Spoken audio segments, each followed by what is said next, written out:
Guys, good morning at happy Tuesday po sa ating lahat. Ngayon po, magluto po tayo ng ating pang-breakfast na egg na hinaluan ko po siya ng piniritong isda. Minix ko po siya, sayang po kasi yung isda. So, haluan ko po siya ng egg, pinanghimay-himay ko po siya. Ang ating egg, saka ito po yung ating isda na maliliit na tuna, pinanghimay-himay po natin siya at ang gagawin po natin, ihalo po natin siya rito. Yan.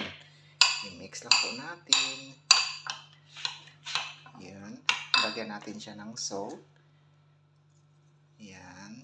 Lagyan natin siya ng black pepper. Yan. Tanihan natin para masarap. Yan. Yan. Halo-haloin lang siya, guys. Tapos, naka-ready na rin po yung ating pot. Nalagay na po natin siya ng oil. Ngayon, ilagay na po natin siya. Ayun. Wow. Super yummy ng ating egg. Yan. Simpleng ano lang siya, guys. Simpleng luto. Ngayon, lagyan natin siya ng chili sa taas para masarap. Yan.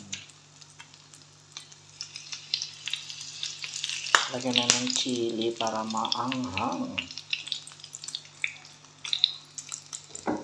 Yan. Yan na, guys. Ready na po siya. Ngayon, balik-tarin natin. Try natin ulit tayo. Yaw! Hala, ang sarap.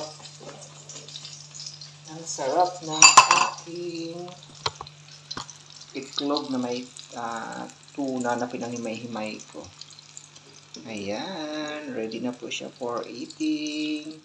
Ayan na, guys, ready na po siya at umuusok pa ang ating omelette or egg na may halong tuna na pinanghimay-himay ko. Kain na tayo. Maraming salamat po sa inyo.